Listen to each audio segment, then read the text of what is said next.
बघा, सर्वांना हाच प्रश्न पडला होता की लाडकी बहीण योजनेचा बोनस, दिवाळी बोनस आपल्याला कधी भेटणार आहे।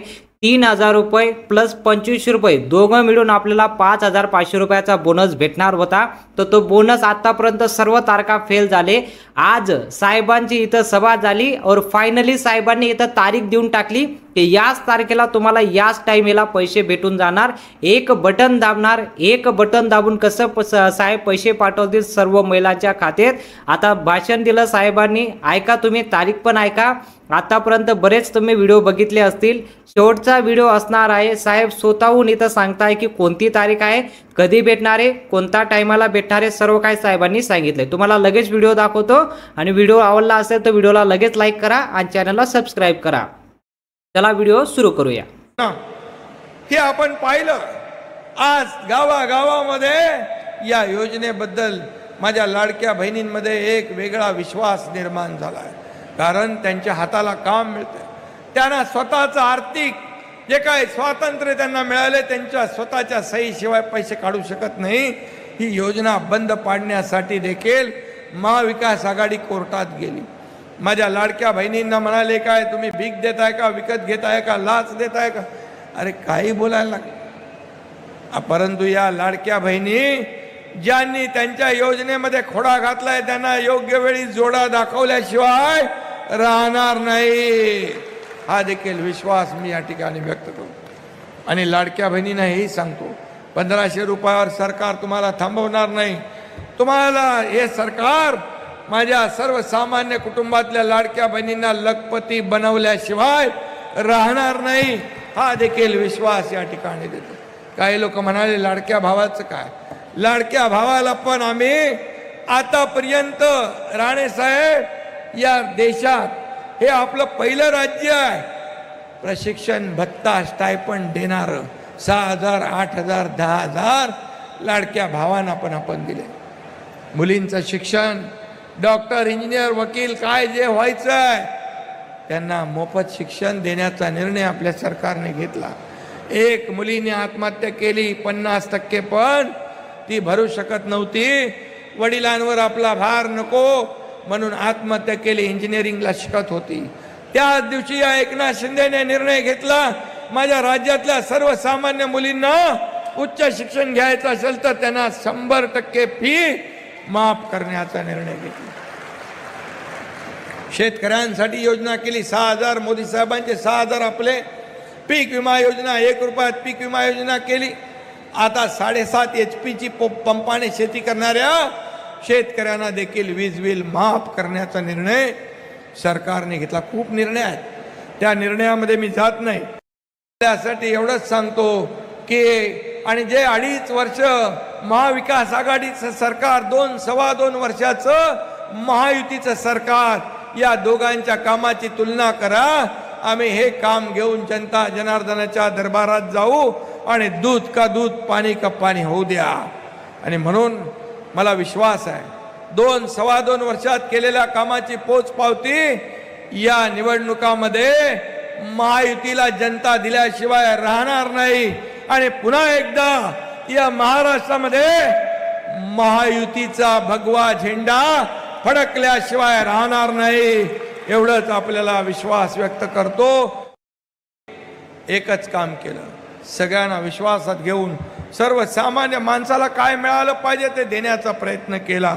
आणि म्हणून देशाचे लोकप्रिय आदरणीय प्रधानमंत्री नरेंद्र मोदीजींचा सबका साथ, सबका विश्वास, सबका विकास हा मंत्र आम्ही या राज्यामध्ये डबल इंजिन सरकारच्या माध्यमातून पुढे नेतोय, याचा देखील मला आनंद आणि समाधान आहे। कारण आज अनेक प्रकल्प आपण सुरू केले, अनेक प्रकल्प आपण पूर्ण केले आणि त्याचबरोबर अनेक कल्याणकारी योजना या ठिकाणी आपण सुरू केल्या। सर, लाडकी बहीण योजना आचारसंहितेमुळे थांबवली अशा पद्धतीची चर्चा काय आहे? लाडक्या बहीण योजनेचा आचारसंहितेमुळे लाडक्या बहीण योजनेला ब्रेक लावलेला आहे, ती थांबवली आहे। सबका साथ, सबका विश्वास, सबका विकास हा मंत्र आम्ही या राज्यामध्ये डबल इंजिन सरकारच्या माध्यमातून पुढे नेतोय, याचा देखील मला आनंद आणि समाधान आहे। कारण आज अनेक प्रकल्प आपण सुरू केले, अनेक प्रकल्प आपण पूर्ण केले आणि त्याचबरोबर अनेक कल्याणकारी योजना या ठिकाणी आपण सुरू केल्या. लाडकी बहीण योजना आचारसंहितेमुळे थांबवली अशा पद्धतीची चर्चा काय आहे लाडक्या बहीण योजनेचा? आचारसंहितेमुळे लाडक्या बहीण योजनेला ब्रेक लावलेला आहे, ती थांबवली आहे. नाही, आचारसंहितेमुळे लाडक्या बहिणीला ब्रेक लावण्याचा काही प्रश्न आलाच नाही, कारण आम्ही नोव्हेंबरचे पैसे पण ऑक्टोबरमध्येच दिलेले आहेत. आम्ही ॲडव्हान्समध्ये पैसे आमच्या लाडक्या बहिणींना दिले, त्यामुळे आमची नियत साफ आहे, देण्याची आमची वृत्ती आहे. आणि आम्ही जो घेतलेला निर्णय तो निवडणुका डोळ्यासमोर ठेवून घेतलाच नाही. आमच्या लाडक्या बहिणींना हे पैसे परमनंट कायम मिळाले पाहिजे ही भावना ठेवून आम्ही हा निर्णय घेतला. म्हणून ऑक्टोबरमध्येच आम्ही नोव्हेंबरचे पैसे दिले. निवडणूक लढवायची की पाडायची याचा म्हणजे ॲडव्हान्स पैसे देणारं हे आमचं महायुतीचं सरकार आहे. ॲडव्हान्स घेणारं नाही, ॲडव्हान्स देणारं. निवडणूक लढवावी. तुम्ही कामाख्या देवीचं दर्शन घ्यायला जाणार आहात, कधी नेमकं जाणार? कारण ती देवी तुम्हाला कायम आशीर्वाद देईल. मला आसामच्या मुख्यमंत्री महोदयांनी देखील आमंत्रण दिलेलं आहे आणि नक्की मला तिथे कामाख्या देवीचं दर्शन घ्यायला आवडेल. महायुतीचं सरकार पुन्हा राज्यामध्ये येणार याची खात्री विश्वास आम्हाला आहे, कारण 2-2.25 वर्षामध्ये एकीकडे पायाभूत सुविधांचं एवढं मोठं काम केलं विकासाचं, दुसरीकडे उद्योग आणि तिसरीकडे कल्याणकारी योजना. त्यामुळे 2-2.25 वर्षामध्ये कधी नव्हे एवढे निर्णय आम्ही घेतले आणि या कामाची पोचपावती जनता येणाऱ्या निवडणुकीमध्ये दिल्याशिवाय राहणार नाही. रद्द केलेले आहे जवळपास. तुम्ही रद्द केलेले जी आर काय वाचताय? तुम्ही जी आर काढलेले जी आर वाचा ना, की आतापर्यंत कमी एवढ्या कालावधीमध्ये माझं तुम्हाला आव्हान आणि विनंती आहे की सरकारने सर्वसामान्यांसाठी घेतलेले जे निर्णय आहेत, जे लाभ आहेत, हे लोकांपर्यंत तुमच्या माध्यमातून पोचले तर लाभार्थ्यांची संख्या वाढेल. जी आर काढायला उशीर झाला असं म्हणता येईल? कुठला जी आर? आम्ही वेळेवर सगळे काढले, जी आरचा फायदाही मिळू लागला. पूर्वी देखील लाभ होते, लाभार्थी होते, योजना होत्या, परंतु त्या लोकांना मिळत नव्हत्या, त्या आम्ही मिळवून दिल्या. शासन आपल्या दारीसारखे आम्ही कार्यक्रम केले आणि थेट लाभ लाभार्थ्यांना दिले. मुख्यमंत्री माझी लाडकी बहीण योजना आणायची आणि त्याच्यामध्ये ती योजना अशी आणायची की त्या महिलेच्या डायरेक्ट अकाउंटला पैसे टाकायचे 1,500 रुपये महिना. आणि आम्ही फॉर्म भरायला सुरुवात केली. आमची चेष्टा मस्करी केली. विरोधक म्हणले हे काय चुनावी जुमला आहे, हे काय तात्पुरतं आहे, हे काय पुढे जाणार नाही, ह्यांच्याकडे पैसेच नाही, हे कर्जबाजारी आहेत, हे कांगाल आहेत, वाटेल तशा प्रकारचे आरोप झाले.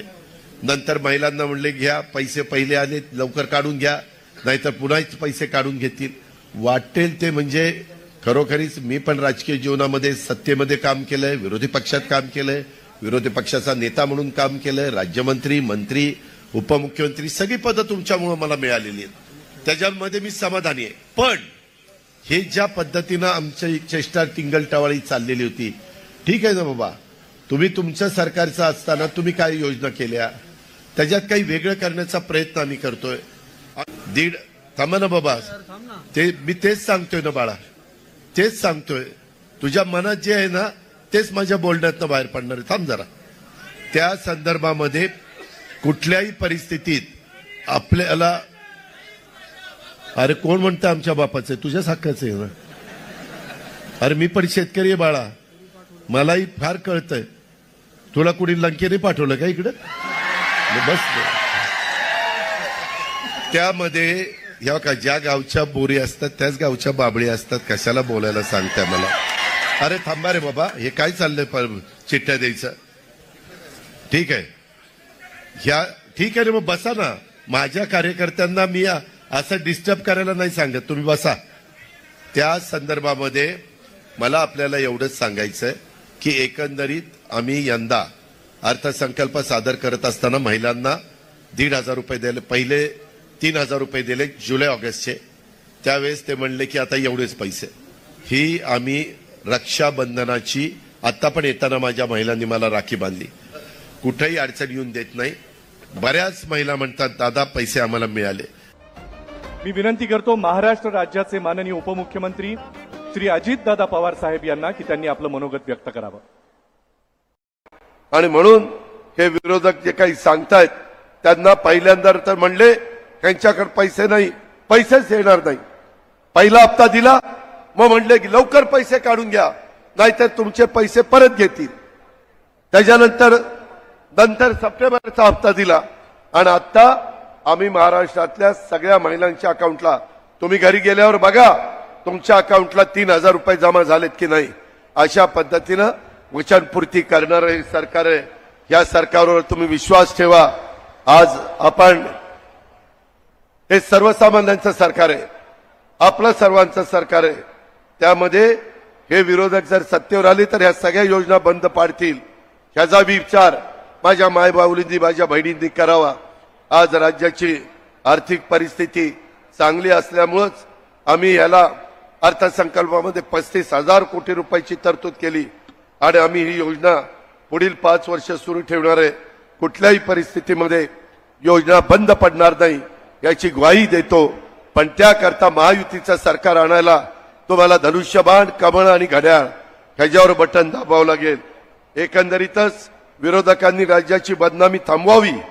त्यामध्ये माझी लाडकी बहीण योजनेअंतर्गत जुलै, ऑगस्ट, सप्टेंबर, ऑक्टोबर, नोव्हेंबर या महिन्याचा लाभ सुमारे 2,30,00,000 लाभार्थ्यांच्या खात्यावर जमा करण्यात आलेला आहे. आणि त्याकरता या महायुतीच्या सरकारने 17,200 कोटी रुपयाचा निधी हा उपलब्ध करून दिलेला आहे. हा चांद्यापासून बांद्यापर्यंत माझ्या मायमाऊलींच्या अकाउंटला गेलेला आहे. पहिले 2 जुलै ऑगस्टचे 3,000 गेले, सप्टेंबरचे 1,500 गेले. ते त्यावेळेस रक्षाबंधन होतं, रक्षाबंधनाची ओवाळणी आम्ही त्या ठिकाणी दिली. आता दसरा झाल्यानंतर दिवाळी येणार आहे. दिवाळीमध्ये भाऊबीज असते. त्या भाऊबीजेच्या निमित्तानं आमच्या मायमाऊलींना, आमच्या बहिणींना आम्ही ऑक्टोबर, नोव्हेंबरचे ओवाळणी ही 3,000 रुपये त्या ठिकाणी दिलेली आहे. एका क्लिकवर हे वचनपूर्ती महाराष्ट्राच्या महायुतीच्या सरकारने एकनाथराव शिंदेच्या नेतृत्वाखाली त्या ठिकाणी केलेली आहे. आज माझ्या मायमाऊली समाधानी दिसतात, आनंदी दिसतात, चेहऱ्यावर हसू दिसतं. येताना देखील आम्ही पाहिलं, हातात हात मिळवत होत्या.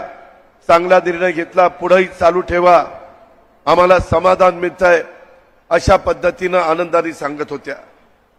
माझ्या माहितीप्रमाणे ह्याच्यातल्या कितीतरी माझ्या मायमाऊलींनी आजपर्यंत फेटा कधी बांधला नसेल, स्वतःच्या लग्नात पण बांधला नसेल, पण आज काय झोकात काम झालंय, फेटा बांधलाय, एकदम उत्तम दिसत आहेत. अतिशय मनाला समाधान मिळतंय. शेवटी माझ्या महिला वर्ग एवढा राबतो सकाळपासून रात्रीपर्यंत, परंतु त्यांना काही लागतं, त्यांची काही इच्छा असतील, त्यांना काही मन आहे, त्या ठिकाणी मनात आलेली इच्छा त्याला मुरड घालण्याचं काम त्या करतात. त्यांना काही घ्यावं लागतं ते त्या घेत नाहीत, कारण पैशाची चणचण, कुटुंबाकडे बघायचं, त्या बाबतीमध्ये मुलाबाळांच्याकडे बघायचं. परंतु मला महाराष्ट्रातल्या आणि इथल्या सगळ्या मायमाऊलींना सांगायचं आहे, हे पैसे तुमच्याकरता राज्य सरकारनी, महायुती सरकारनी, मुख्यमंत्र्यांनी आम्ही दिलेले आहेत. हे तुमच्या अकाउंटला आहेत. हे तुमच्या सहीशिवाय तुम्हाला बाहेर अकाउंटमधनं काढता येणार नाही. त्याच्यामुळे इतरांनी कुणी पुरुष मंडळींनी मागितलं, दे जरा उसने दे, एवढ्या महिन्यापुरतं दे, तरी देऊ नका. तुमच्याकरताच ठेवा. तुम्हाला जिथं खर्च करायचे तिथं करा. हे तुम्हाला सबल करण्याकरता दिलेलं आहे, तुम्हाला सक्षम करण्याकरता दिलेलं आहे. तुमच्याही मनामध्ये काही येतं ते घेण्याकरता दिलेलं आहे. मगाशी तुम्ही 2 त्याच्यामधली उदाहरणं बघितली, आपल्याच रायगड जिल्ह्यातली तिथं सांगितलेली होती. आम्ही पण राज्यामध्ये फिरत असताना आमच्या मायमाऊली सांगतात की दादा पहिले 3,000 रुपये दिले, त्याचं आम्ही रक्षाबंधनाच्या निमित्तानं राख्या तयार करण्याच्या करता मणी दोरा आणला आणि त्याच्यातनं राख्या तयार केल्या आणि 3,000 रुपयाच्या कच्च्या मालातनं 20,000 रुपयाच्या राख्या काहींनी विकल्या. काहींनी 3,000तलं 15,000 रुपयाचा पक्का माल तयार केला. आमची महिला, आमची मायमाऊली हुशार आहे, तिला फक्त संधी मिळाली पाहिजे. आज देखील इतक्या प्रचंड संख्येने तुम्ही आलाय. खरोखरीच तुम्हाला लाख लाख धन्यवाद या निमित्तानं मी देतो. इथून आम्हाला नेहमी वाटत होतं यंदाचा अर्थसंकल्प सादर करत असताना 10व्यांदा तो अर्थसंकल्प सादर केला. मुख्यमंत्र्यांनी माझ्या बाकीच्या सहकाऱ्यांनी सांगितलं अशा योजना आणा की खरोखरीच लोकांना त्या आवडल्या पाहिजे, महिलांना त्या आवडल्या पाहिजे. आणि म्हणून आम्ही 8-10 योजना आणल्या. त्याच्यातून ही मुख्यमंत्री माझी लाडकी योजना. ही योजना चांगली आहे का नाही? चांगली असतील त्यांनी हात वर करा. महिलांना ही योजना चांगली वाटते का नाही? मग हात वर करा ना. जर हात वर नाही केले तर मग बंद करणार, मग त्याला इलाज नाही. याचा अर्थ घ्या, हात खाली घ्या.